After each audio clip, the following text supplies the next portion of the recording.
Now then, it's that time of year again. It's Saturday the 18th of April and we've just left Teesside at 8 o'clock this morning. We came across the Pennines on the A66. We're now heading up the west coast on the M6. We're heading towards the Isle of Skye, where we'll be taking on the Skye Trail. I'm doing it with my mate Steve, who's sat next to me here. He's a little bit shy, out Steve, but we'll get him talking on the camera as the trip goes on. We're booked into Camp in Skye tonight, so we're staying in the van tonight, and then we start the walk tomorrow morning. And it's going to be a little bit different this one. It's going to be a bit more of a chilled one. We're not going to be smashing out 25-mile days, so what we've done is Steve's put a plan together where we're going to take about 6 days, maybe 7. We're doing a couple of wild camps, but we're staying in campsites where we can get a nice grub and a few beers and what have you, take it easy, have a nice leisurely stroll rather than taking on another mission. So I'll start tomorrow. Right, that'll do for now.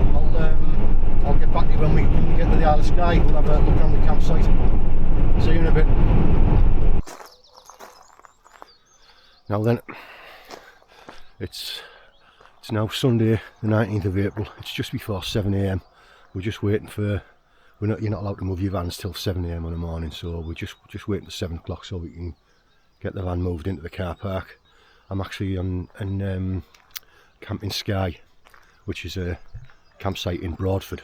We're actually, I don't know if I said on my introduction yesterday, we're actually going to do the Skye Trail from south to north. So we're starting in Broadford and then we'll finish at the telephone box at Ruahoonish. But we've just pitched up for a night on this camper van park. I'll give you a short spin round. There's my beast. There's Shy Steve. Shy Steve. Yeah, it's a cracking little campsite. This there's a pitch up there. I don't know if you can see it, for a place up there for tents. There's plenty of parking for vans. I'll take you down to there, to the toilet block. Lovely toilet and shower block. That's a reception down at the entrance gates there.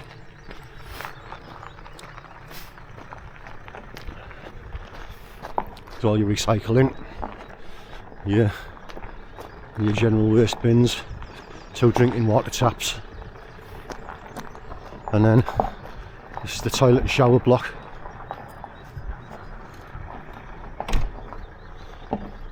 Ladies, handicapped, and the gents. I'll take you in because I don't think anyone in here at the moment. I'll give you a show inside.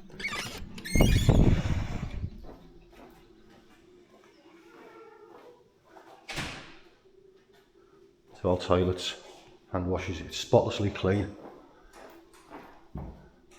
And here's your showers. Yeah, it's a great little site. And also at the end here, I'll show you.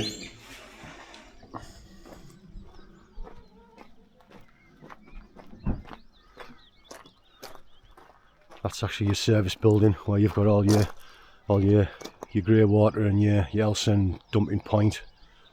So yeah, it's a fantastic little site. I think I paid £36, I think it was, yeah, £36 for one night, but that includes your electric hookup and everything. But obviously my van's an off-grid van, I don't have electric hookup, but anyway, it doesn't matter. But they also allow you to leave your vehicle in the car park at a cost of £4 a day, which is it's much better than leaving it parked on a roadside somewhere at the risk of getting damaged by passing vehicles or stone chips and what have you. So it's parked up in the car park here. So yeah, give it a look up if you're coming up here. Camp in Skye, brilliant little site. Right, we're just going to get packed up and ready. We just had a coffee. We're going to get the van into the car park and we'll get on our way. So I'll catch you on the trail. See you in a bit.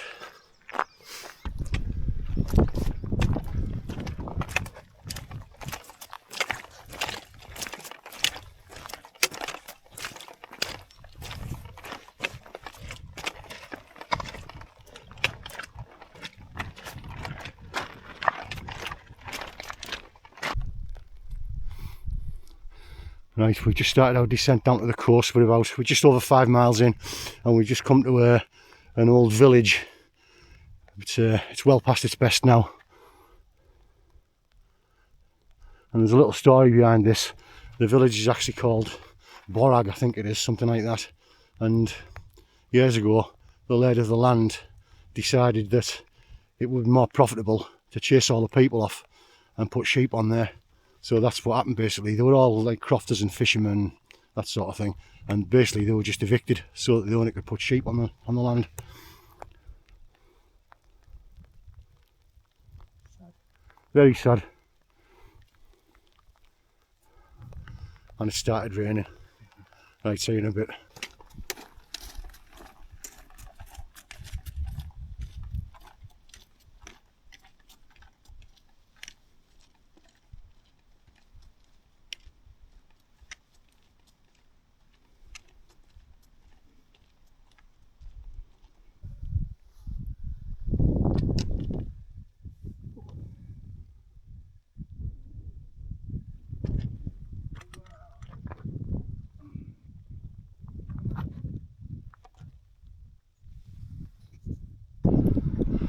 Just a little example of the type of thing you face when you're doing the coastal sections on the Skye Trail. We've had a little bit of a climb to scramble up, but if you look at the heartache that's waiting for you if you get it wrong, that's one hell of a drop down into hell. But look at the state of this place, it's absolutely unbelievable. Total scenes.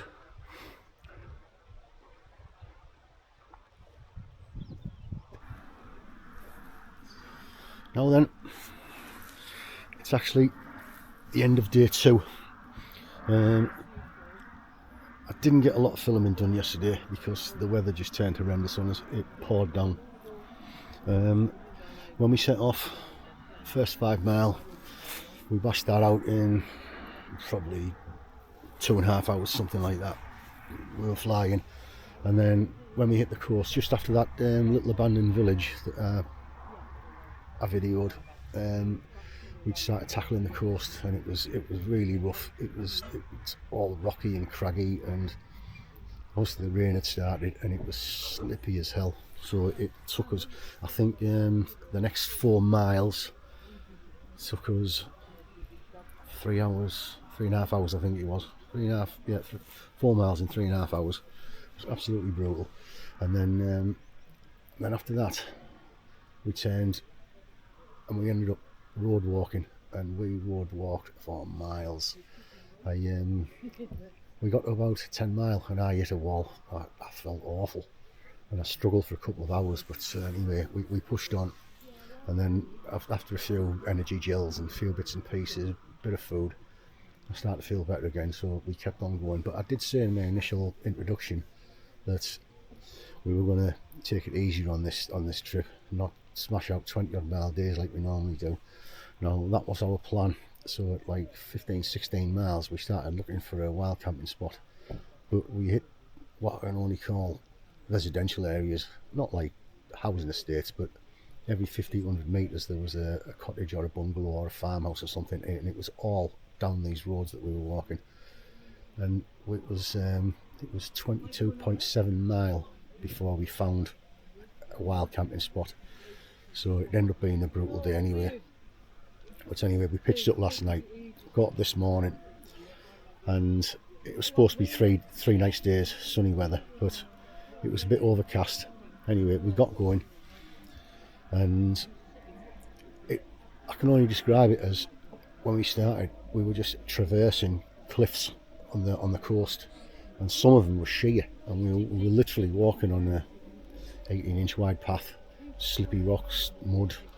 It was sketchy, shall we say the least. It took us quite a while to get along that coastline, and then we cut in to head across towards Sligachan, I think it's called, which is where we are now. I'm probably murdering these pronunciations, but I can only apologise to our Scottish friends. But yeah, and then we started hitting real boggy conditions, obviously because it's been pouring down for months here. and we battled through bogs and more walking over rocks and boulders. It ended up being a really tough day. I think we did. Yeah, we finished it. We've done 17 miles today, and I'm actually at the Slagacan campsite now. But before that, we called in the Slagacan hotel, and we actually started off with a pint of Coke each, believe it or not. But we did have a beer afterwards.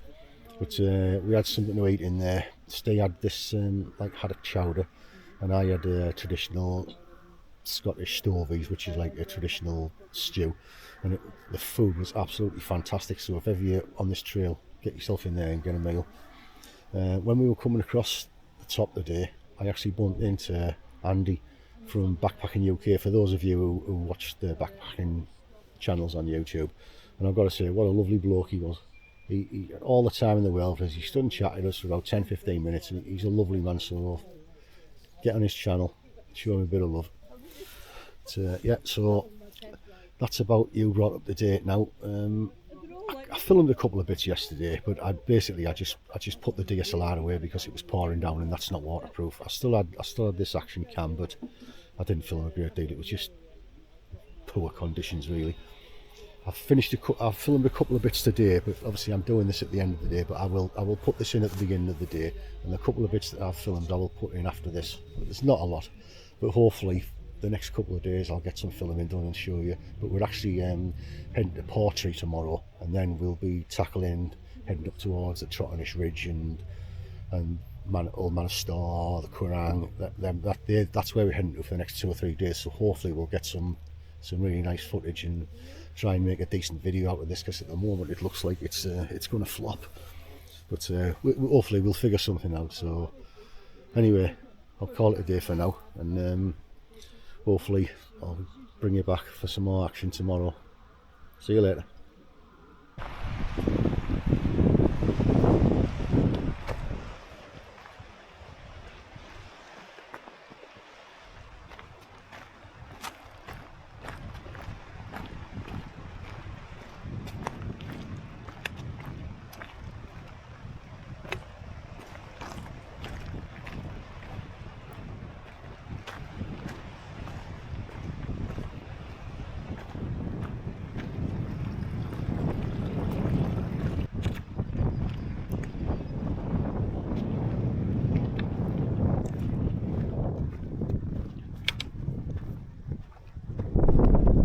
Right, we're about 4 hours, just coming up 4 hours into day 2, and we've just climbed up to the loch we're walking past today.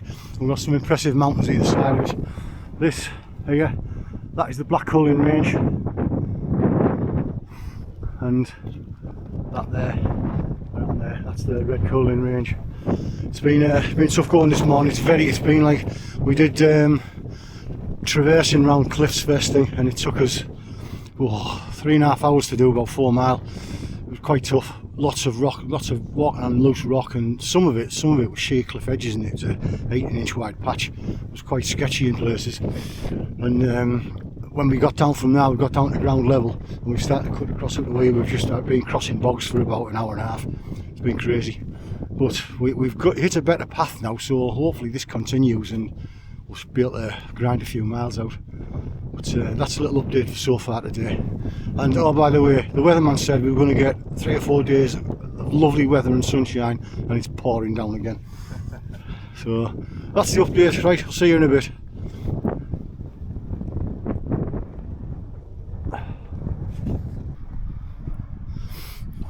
Morning, started day 3, and before we set off I just thought I'd give you a quick look around the campsite. This is the views we woke up to this morning.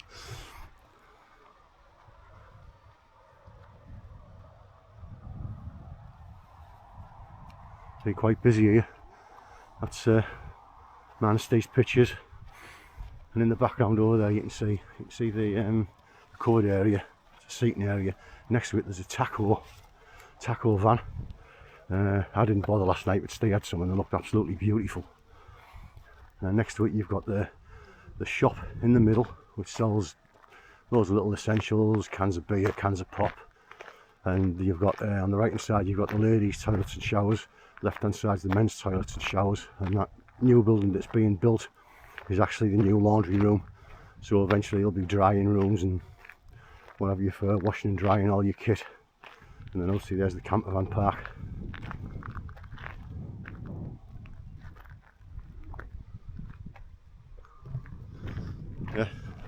Yeah, it's a canny little spot.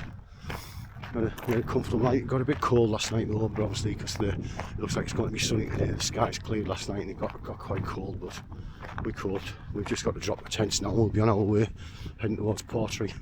So hopefully I'll catch up with you on the road. See you in a bit.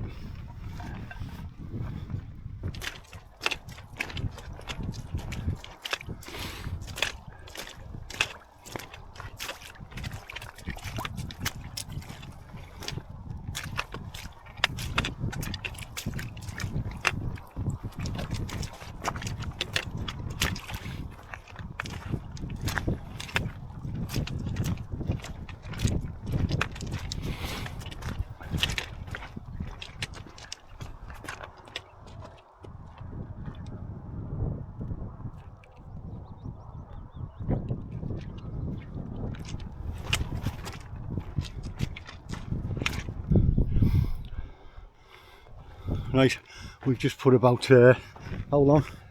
3 hours? Yeah. Just put about a 3 hour shift in from the campsite, right down the side of the loch. It's like a sea loch. Tide's out, so there's a lot of banging about over rubble and rocks and bog trotting and just the normal stuff, you know. But anyway, we've cleared that. We've just got onto this road. We've got about just under 8 miles to go to Portree, and look what's just starting to loom into view. You can see in the distance that dark, that's the start of the trot on this ridge, and that's what we'll be tackling tomorrow and probably some of the day after as well, Steve. Yeah. Aye. Yeah, so certainly some big boys in that lot, but no doubt we'll get a closer look to them tomorrow. I'll show you a quick glance at the scenery as well while we're here.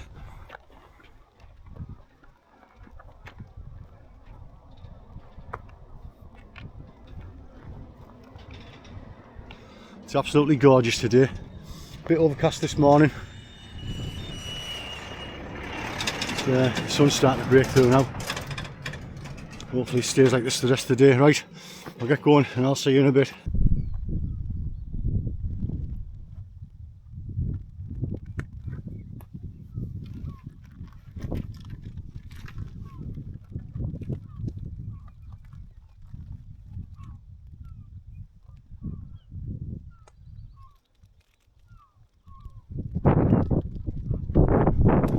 A little bit of an update. We're a bit further on. I don't know if the camera will show that up, but that's Portree in the distance. And if it'll pick it up to the right, just after the top of the ridge, you see the old man of store sticking his head up over the top of the ridge.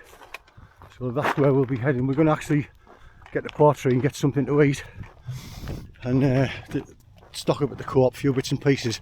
Then we're going to make a start on climbing up there tonight, even if we can get so far up we can take a bit off what we've got to do tomorrow, because tomorrow's going to be, and the day after, are going to be 2 long tough days. So that's where we are at the moment. Portree.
Now then, coming to the end of day 3. It's about 8:15 now, and we've had a decent day. We had a little bit of a tough start, but overall it's been a good day. We left the campsite we were at last night, which I will say is, again, it's a great campsite. If anyone's doing this hike, I'd recommend staying there. It's a good one.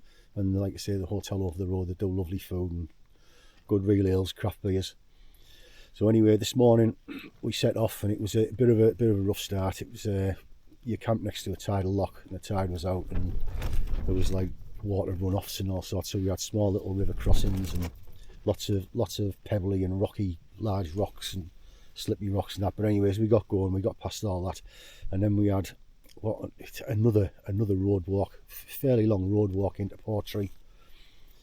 It's the last part of the approach to Portree. It comes off the road and goes down the side of the tidal lock again.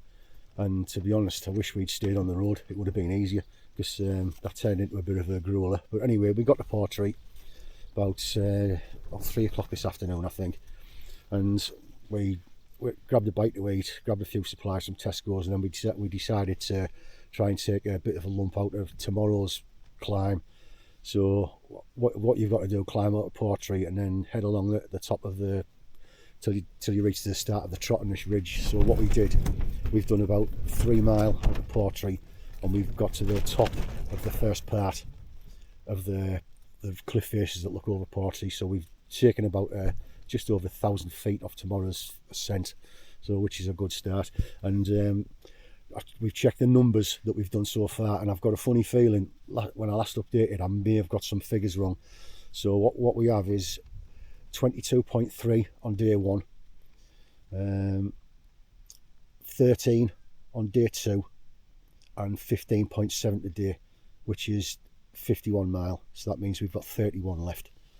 So we're going well, and I think now we're up here we might be able to do okay. But we've got 2 tough days coming ahead of us. We've still got thousands of feet of ascent to do.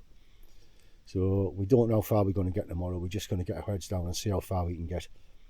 If we're planning on about leaving 7 mile for the last day, so that's 12ish miles each day. But if we can get more than 12 done tomorrow, then we will, and try and make it a quicker finish. But that's about it for now. Oh, by the way, I will say that that Trek and Eat vegetable jam, well, I know a lot of people aren't fans of dehydrated meals, but that was really nice. That's the first time I had it, so I would recommend that. And one other bit of information you may or may not be interested in, I've had to break the Vaseline out again. Plums are alright this time, that's not the problem, but the old anus is suffering a bit. And I don't want to see anything in the comments about Brokeback Mountains and shit from me and Steve. Right, I'll leave it there for now. I'll catch you in the morning. Oh, by the way, and in the morning I'll show you the view I've got from the tent. It's a bit of a belter. Right, see you in the morning. Morning. It's the morning of day 4. It is 6 o'clock in the morning. We've just had our cups of coffee and breakfast and what have you, and just trying to sort out this bomb site.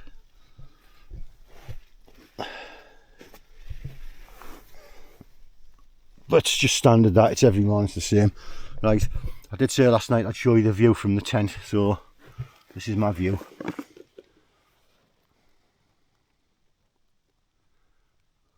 Not bad at all. Right, I'll get out and I'll show you what's happening with the sunrise as well.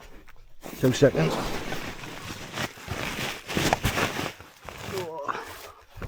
Right.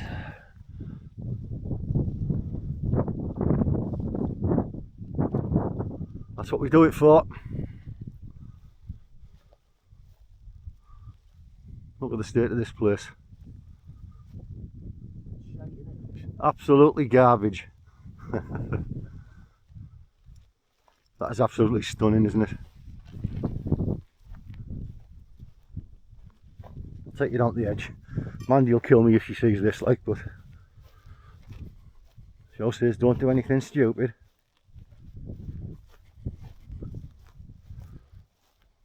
Thousand feet, just over 1,000 feet above sea level. Isn't that just cracking scenery?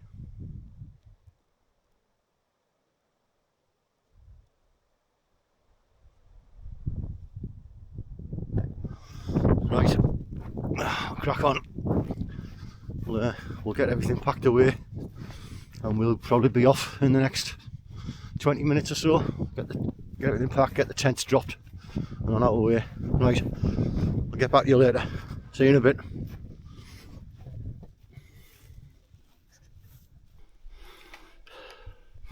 Right, we've been going about coming up 3/4 of an hour now. We've knocked about almost 2 miles off. And that's where we came from, back that way. We camped, if you can see the little trig point on the highest point, we camped down the back of that. So we've come up that. Been a big descent down. I'll show you.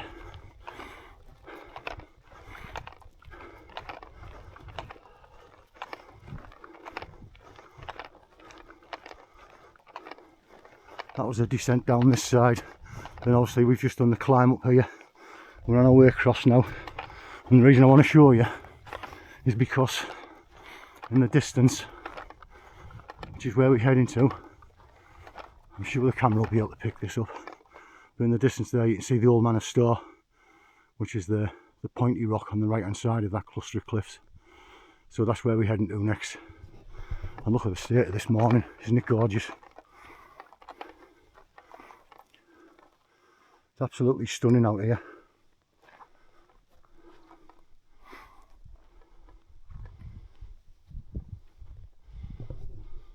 Right, I'll bring you back when there's something else to see. Well, actually, I'll probably bring you back before we get to the store when we get a better view. See you in a bit.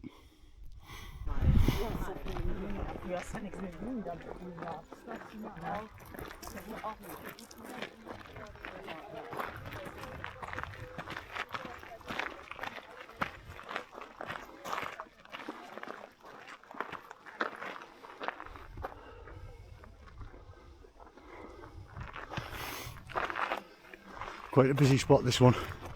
We're about, I would say about a third of the way up the climb to Old Manor Store, and when we got here the car park was absolutely rammed.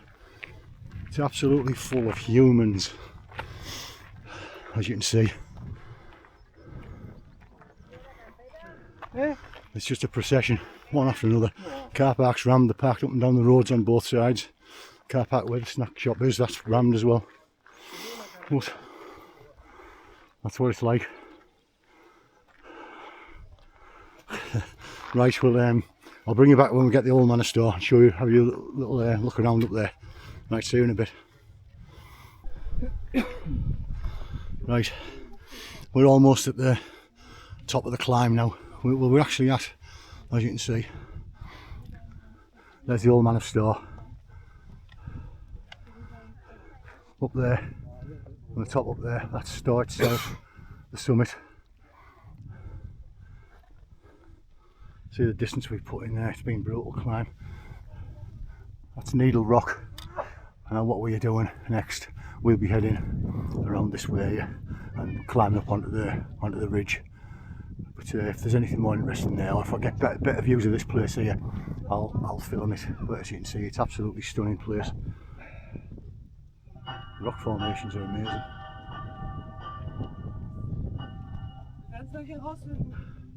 Right, I'll bring you back when we're at the top, or when there's something more interesting to see, better views or anything. Catch you in a bit.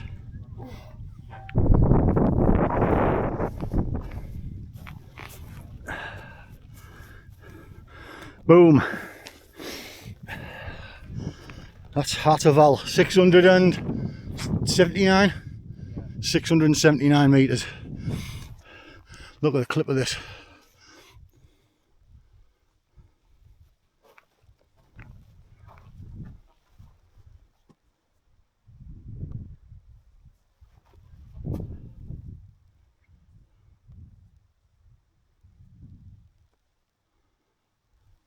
And do a 360. It's just incredible. Absolutely incredible.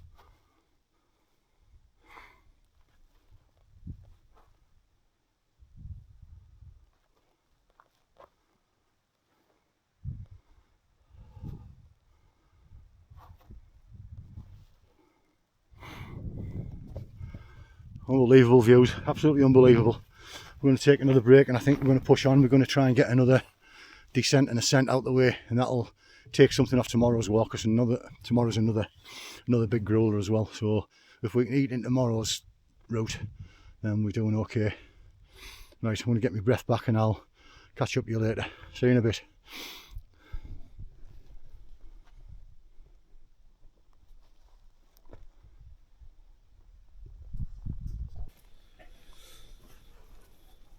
Evening. It's the end of day 4. Another tough day today. We've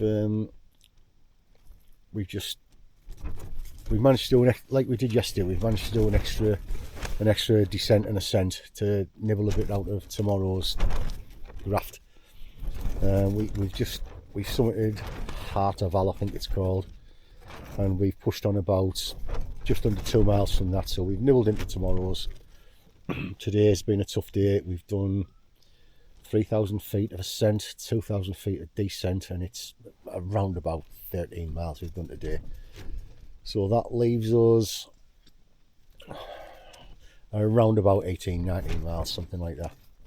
But tomorrow it's just over 2,000 feet of ascent. I think it's some like 4,000 feet of descent, which is on rough terrain is quite tough. And then the remaining miles back to the phone box at Rohoonish, that's quite boggy, and that's about in itself is about 1,000 feet of ascent and descent. So I don't think we're certainly not going to finish tomorrow, but hopefully we'll finish Friday. That's about it really. I found it tough today, really tough. I'm starting to realise as I get older, these things are getting more difficult. So I think I need to have a long hard look at myself and what I'm taking on in future. But anyway, I've got my medicine for tonight.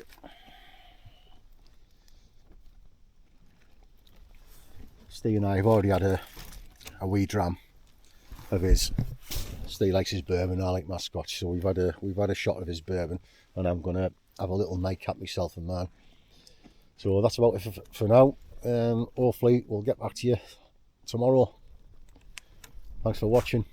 Cheers. Good night. Morning. It's day 5. We've covered just over 2 miles now. We've done 2 climbs already, 2 ascent and descents, and they're the next ones that we're facing.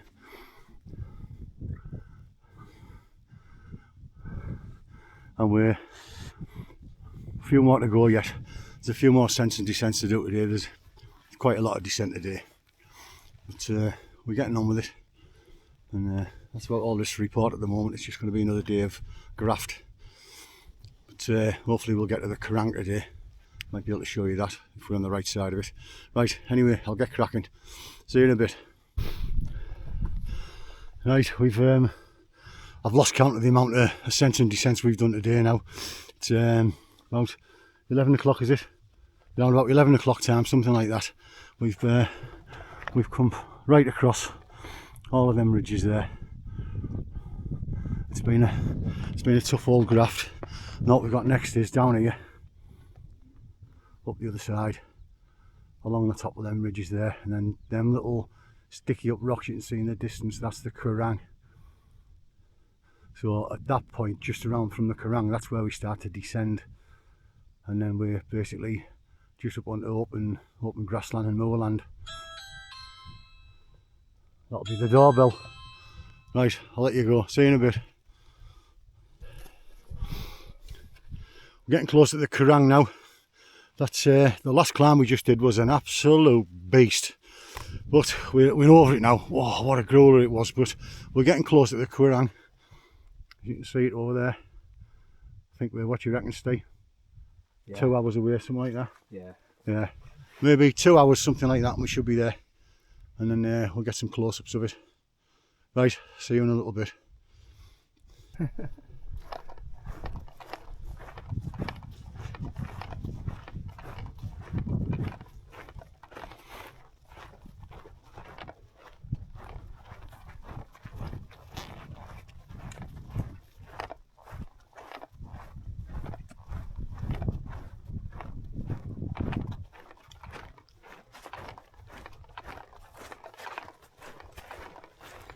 Get a move on, John.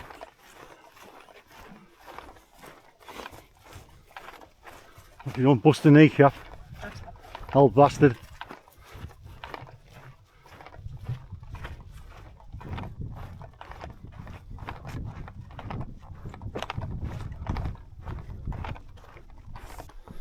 Right, we're just approaching the Kurang now, but some of the, sort of show you some of the rock formations just before we get there, because some of them are amazing.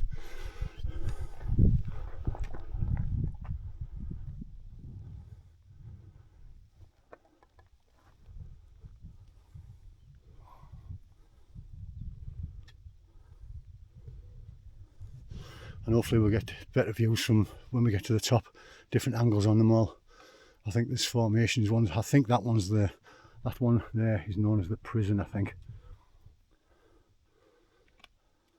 And one of them is Needle Rock or something, and the other one is, I don't know if we can see it from down here, but another one's called the Table.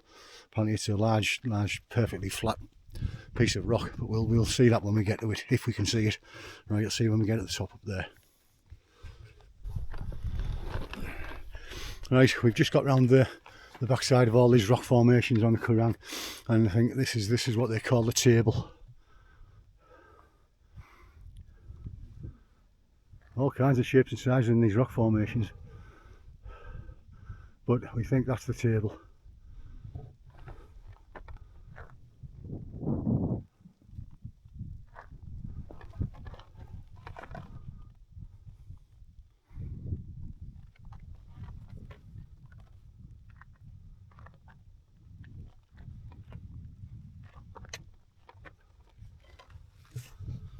It's a bit nice, isn't it?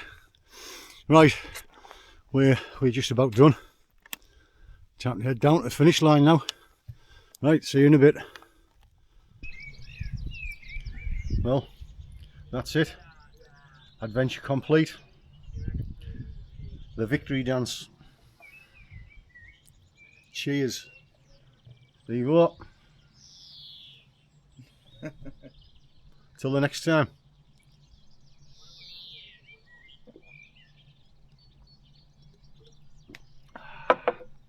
See you later. Take care.